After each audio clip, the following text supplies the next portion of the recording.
Ambati silks Kanchipuram sorry store now in Vijayawada. Exclusive పట్టు saris, సల్వాస్ and lehengas. నిన్న మొన్నటి వరకు కూడా భయపెట్టినటువంటి బంగారు ధరలు ఒక్కసారిగా ఇప్పుడు తగ్గిపోయాయి. కరెక్ట్‌గా చెప్పాలంటే రూ. 8,000 దాదాపుగా 10 గ్రాముల మీద రూ. 8,000 బంగారు ధరలు తగ్గాయి. ప్రస్తుతం ఇప్పుడు బంగారు ధర 10 గ్రాములొచ్చి రూ. 1,36,000 పలుకుతుంది. సో ఒక్కసారిగా ఒక్క రోజులోనే ఇంత తగ్గడానికి కారణం ఏంటి? ఇంకా మరింత ఈ బంగారు ధరలు తగ్గే అవకాశం ఉందా? ఏ రేటు వరకు స్థిరంగా ఉండేటువంటి ఛాన్సెస్ ఉంటాయి? తెలుసుకునేటువంటి ప్రయత్నం చేద్దాం. మనతో పాటున్నారు మార్కెట్ అనలిస్ట్ మాలంపాటి ప్రభు గారు ఉన్నారు. ప్రభు గారు, ఆర్నమెంట్స్ కొనాలనుకునే వాళ్ళకి వచ్చేవన్నీ కూడా శుభకార్యాలు, పెళ్ళిళ్ళ సీజన్ అంతా కూడా ఉంది. సో ఇప్పుడు కొనుగోలు చేయాలి అనుకున్న వాళ్ళకి ఇది రైట్ టైం అనొచ్చా? లేదంటే ఇంకా కూడా వెయిట్ చేస్తే మంచిదంటారా? అంటే కొంచెం స్టాగర్డ్ మేనర్‌లో కొనుక్కోవటం బెస్ట్. అంటే టైం ఉంటే దాన్ని బట్టి మనం కొంచెం ఆగొచ్చు. ఎందుకంటే ట్రెండింగ్ డౌన్ ఉంది కాబట్టి, లేదు టైం లేదు ఇమ్మీడియేట్‌గా కొనాలి. ఫస్ట్ ఏదైనా ఫంక్షన్ అప్పుడు ఫస్ట్ గోల్డే చూస్తారు కాబట్టి, టైం లేదు మనకి ఇమ్మీడియేట్‌గా చేయాలి. మిగతా పనులన్నీ పెండింగ్ అయిపోతాయి అనుకున్నప్పుడు ఫస్ట్ దాని మీద చేస్తారు. సో అలాంటప్పుడు ఏందంటే కొంచెం కొనక తప్పదు. కొంచెం టైం ఉంది. ఒక 1 మంత్, 2 మంత్స్ టైం ఉంది అన్నప్పుడు అప్పుడు కొంచెం ఆగి ఒక 10 డేస్ అంటే మీరు కొనుక్కున్న దాంట్లో కొంత పర్సెంటేజ్ 20% కొంటాం. మళ్ళీ కొంచెం పడినప్పుడు ఇంకో 20% కొంటాం. అలా చేయటం బెస్ట్.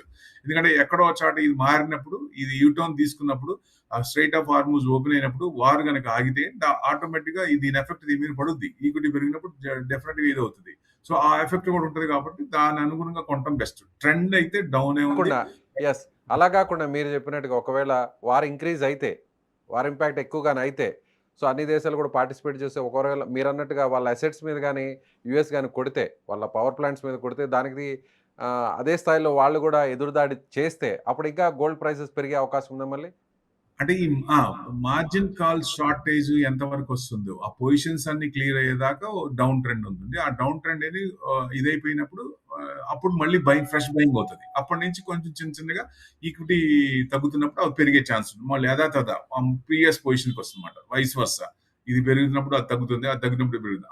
ఆ స్టేజ్కి వస్తుంది. అంటే ఇప్పుడు పొజిషనల్ కాల్స్ ఉన్నాయి కాబట్టి ఇంకా ఈ మంత్ వరకు కొంచెం ఆ కాల్స్ అనేది ఇంకా పొజిషన్స్ అనేది విపరీతంగా ఉన్నాయి. సో అవన్నీ కూడా కొంచెం క్లియర్ అయ్యేదాకా కొంచెం ట్రెండ్ డౌనే ఉంటుంది. సో ఒక 1 వీక్ టు 10 డేస్ వెయిట్ చేస్తే బెటర్ అంటారు. 100% బెస్ట్. వెయిట్ చేయటమే బెస్ట్. వెయిట్ చేస్తే కొంచెం తగ్గే ఛాన్స్. ఇప్పుడు ఒక గ్రాముకి ఒక రూ. 1000 తగ్గినట్టే కదండి. సో అందుకే కొంచెం వెయిట్ చేస్తేనే బెస్ట్ ఈ టైంలో. సో ఎవ్వరు ఊహించని విధంగా ప్రస్తుతమేమో వారు హోరాహోరీగా జరుగుతుంది. ఇంకా కూడా గోల్డ్ ప్రైసెస్ హైక్ అవుతాయని అందరూ కూడా అనుకున్నారు. కానీ అనూహ్యంగా గడిచినటువంటి ఒక 2-3 రోజుల నుంచి చూస్తే భారీగా బంగారు ధరలు తగ్గుతున్నాయి. ఇంకా కూడా తగ్గే అవకాశం ఉందంటారా? అండి డౌన్ సైడే ఉంది. జనరల్‌గా ఏందంటే ఈక్విటీ మార్కెట్ పడ్డప్పుడు ఇట్స్ బ్లాక్ మండే ఇవాళ. 1500 పాయింట్లు అంటే 16, 1700 పాయింట్లు సెన్సెక్స్ అంటే. ఇట్స్ బ్లాక్ మండే అనుకోవచ్చు. యూఎస్ మార్కెట్స్ 10% అబోవ్ ఉన్నాయి. అంటే వాళ్ళకి 10% అబోవ్ అంటే కరెక్షన్‌లో లెక్క. So down trend. మనది 20% అంటే డౌన్ ట్రెండ్. అంటే మనకి 13.5 ఇవాల్టి పర్సెంటేజ్ చూసుకుంటే ఇంకొక 2% 15% దాకా పడింది. 20% అబోవ్ అంటే డౌన్. జనరల్‌గా ఈక్విటీ ఇబ్బంది పడ్డప్పుడు అసెట్ క్లాస్‌లో గోల్డ్ పెరగాలి. ఎప్పుడు రీసెంట్‌గా అన్ని చూసాం. కానీ 4, 5 డేస్ నుంచి మార్కెట్ పడుతుంటే గోల్డ్ పడుతుంది, మార్కెట్ పెరుగుతుంటే గోల్డ్ పెడుతుంది. ఎందుకని? మెటల్స్ ఫాలో అవుతున్నాయి. ఎందుకని అంటే మెయిన్ ఇప్పుడు లాస్ట్ జనవరిలో దాదాపుగా 26,000 కోట్లు గోల్డ్ ఈటీఎఫ్ లో వచ్చినాయి డబ్బులు. ఈ ఇన్వెస్ట్మెంట్ చేశారు దాంట్లో. అంటే అది కాకుండా మళ్ళీ రిటైల్ ఈటీఎఫ్ ఇవన్నీ గోల్డ్ విపరీతంగా పెరిగింది. సో ఇప్పుడు ఈక్విటీ మార్కెట్ ఇబ్బంది పడుతున్నప్పుడు ఎవరైతే మార్కెట్ ప్లెడ్జ్ చేసుకున్నారో హెడ్జ్ చేస్తారు. ఇక్కడ 10 లక్షలు అనుకోండి, దీన్ని హెడ్జ్ చేసి ఎక్స్పోజ్ తీసుకొని పొజిషన్స్ తీసుకుంటారు. అదొక point. So margin trading calls ఉంటాయి. మార్జిన్ ట్రేడింగ్ కాల్స్ అది కొంచెం షార్ట్ ఇదవుతున్నప్పుడు తీసేస్తారు కదా. అందుకని అప్పటిదాకా ఉన్నది మళ్ళీ మార్జిన్ కట్టకపోతే మొత్తం పోయినట్టే, ఎవాపరేట్ అయినట్టే. సో ఆ ప్రాబ్లం వస్తుంది. సో అందుకని ఎక్కువ మార్జిన్ కాల్స్ వస్తున్నాయి కాబట్టి కొంచెం ప్రాఫిట్ బుకింగ్ గోల్డ్ ఈటీఎఫ్ ఇంకా సిల్వర్ లో కానీ బాగా ఇది చేస్తారు. ఎందుకంటే ఇది ఎస్ఎల్ క్లాస్ లో ఈక్విటీ పడ్డప్పుడు అది పెరగాల. పడుతుందంటే this is the main cause. ఒక రకంగా చూస్తే హెడ్జ్ ఫండ్స్ లో కూడా విపరీతంగా ఉంటుంది, గోల్డ్ లో కూడా విపరీతంగా పెట్టారు. మరి వాళ్ళందరూ మరి కింద కొన్న వాళ్ళందరూ ఈ రీసెంట్ అంతా పెరిగింది కదా గోల్డ్, మరి పెరిగిన ప్రాఫిట్ బుక్ చేసుకోవాలి కదా. సో ఇప్పుడు ఈ రకంగా ఫోర్సబుల్ గా మార్జిన్ కాల్స్ వల్ల చేస్తున్నారా అంటే దట్స్ ద మెయిన్ తీసుకోవచ్చు. దానివల్లే తగ్గుతోంది. సో మళ్ళీ చిన్నగా మళ్ళీ కొంచెం సెంట్రల్ బ్యాంక్స్ ఎక్కువ చేస్తాయి. అవేమి వాళ్ళందరికీ ఇప్పుడు మంచి అవకాశం, ఇంకా తక్కువ రేట్లు వస్తాయి అని చెప్పి మళ్ళీ కొంట మొదలు పెడతారు. సో ఎక్కడ బై చేస్తారు కాబట్టి. సో చిన్నగా మళ్ళీ ఇదవుతుంది. లో లెవెల్స్ ఎంత వరకు వచ్చి ఏమో పడిపోతుంది కదా, 1,00,000 వరకు వస్తుందా అంటే, 1,00,000 వరకు వస్తుందా అంటే, ఇదే కంటిన్యూ అయితే రావచ్చు. కంటిన్యూ అయింది. ఈక్విటీ మార్కెట్ డెడ్ ఎండ్ ఇచ్చారు రేపు 5 వరకు. ఏది స్ట్రైట్ ఆఫ్ హార్మూజ్ ఓపెన్ చేస్తే మీకు ఏం ప్రాబ్లం ఉండదు. ఓపెన్ చేయకపోతే మేము అసెట్స్ మీద మీ మీ అసెట్స్ మీద లేకపోతే వాటి మీద అంటే పవర్ ప్లాంట్స్ మీద అటాక్ చేస్తామని చెప్పాడు ఆయన. సో రేపు 5 పిక్చర్ ఏంటి, సినారియో ఏంటి, రేపు ఎటు తిరుగుతుంది, డీఎస్కలేషన్ అవుతుందా, ఎస్కలేషన్ అవుతుందా? ఎస్కలేషన్ అప్పుడు మరి అవి ఇంకా ఇదవుతుంది కాబట్టి ఇంకొంచెం తగ్గే ట్రెండింగ్ డౌన్ ఏ ఉన్నాయి. మెటల్స్ కొంచెం ఇంకా తగ్గే ఛాన్స్ లో ఉంటుంది. ఫ్రెష్ ఎంట్రీ అయితే కొంచెం ఆగచ్చు ఎవరైనా సరే. ఆల్రెడీ ఉంటే మటు కొంచెం ఏదైనా కింద మళ్ళీ కొనుక్కుందాం అని ప్రాఫిట్ అంటే ప్రభు గారు 1,00,000 వరకు కూడా రీచ్ అయ్యే ఛాన్సెస్ ఉందా అని కూడా ఇప్పుడు అందరికి కూడా సో అదే ఎక్స్పెక్టేషన్స్ లో ఉన్నారు ఆల్మోస్ట్. సో మీరు కూడా అన్నారు ఛాన్సెస్ కూడా ఉండొచ్చు అని. అది ఎప్పటి వరకు అంటే మీరు అన్నట్టు స్ట్రైట్ ఆఫ్ హార్మూజ్ క్లియర్ అయితే, సో వార్ ఎఫెక్ట్ కొంత తగ్గితే, పూర్తి స్థాయిలో తగ్గినా కూడా వెంటనే 1,00,000 పడిపోతుంది గోల్డ్ రేట్. అంటే స్ట్రైట్ ఆఫ్ హార్మూజ్ కనుక ఓపెన్ అయితే కొంచెం క్రూడ్ తగ్గిపోద్ది, క్రూడ్ పెరగదు.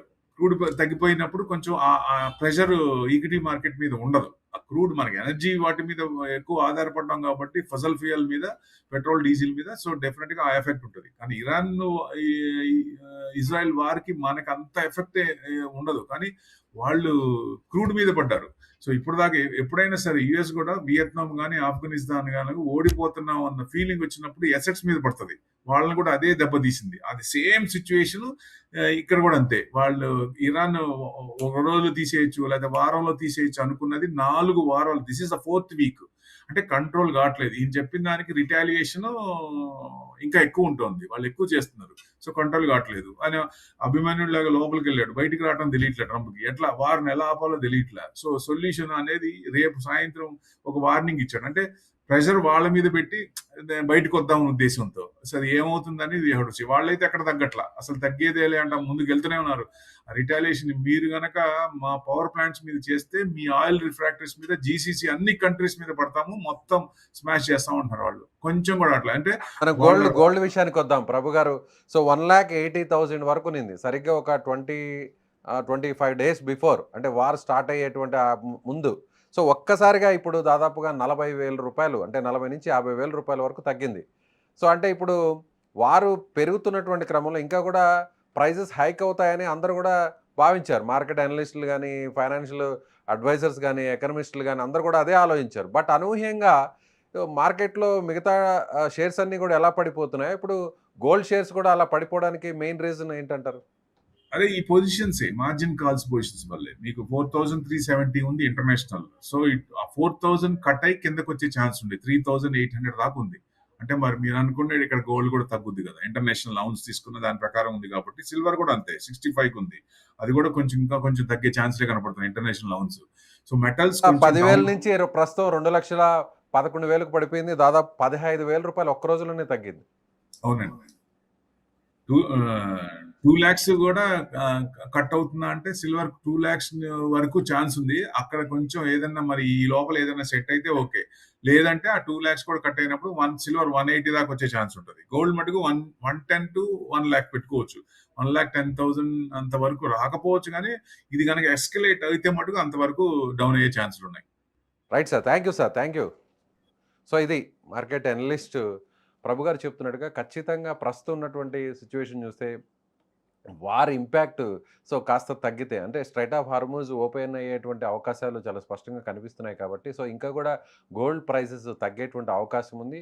సో 1,10,000 రూపాయల వరకు కూడా చేరుకునేటువంటి అవకాశం ఉంది. కాబట్టి మరొక వారం 10 రోజులు వెయిట్ చేసి గోల్డ్ మీద ఇన్వెస్ట్ చేయాలనుకున్నా, లేదంటే గోల్డ్ అంటే ఆర్నమెంట్స్ ఎవరైనా శుభకార్యాల కోసం, పెళ్ళిళ్ళు కోసం అవసరమైన వారు ఇమీడియట్గా కొనాలనుకుంటే మాత్రం 10 రోజులు, ఒక 5 రోజులు అలా గ్యాప్ ఇచ్చి కొంత బంగారాన్ని కొనుగోలు చేయడం మంచిది. లేదు ఇమీడియట్గా అవసరం ఉన్న వాళ్ళైతే మాత్రం ఇప్పుడు కొనుగోలు చేస్తే కూడా ఒక మంచి పరిణామం అని కూడా ఆయన చెప్తున్నారు. మీరేమనుకుంటున్నారు? గోల్డ్ ప్రైసెస్ ఈ స్థాయిలో తగ్గడానికి రీజన్ ఏమనుకుంటున్నారు? సో ఇంకా కూడా గోల్డ్ ప్రైసెస్ తగ్గుతాయనుకుంటున్నారా, పెరుగుతాయనుకుంటున్నారా? సో గోల్డ్ని ఇమీడియట్గా కొనాలనుకుంటున్నారా?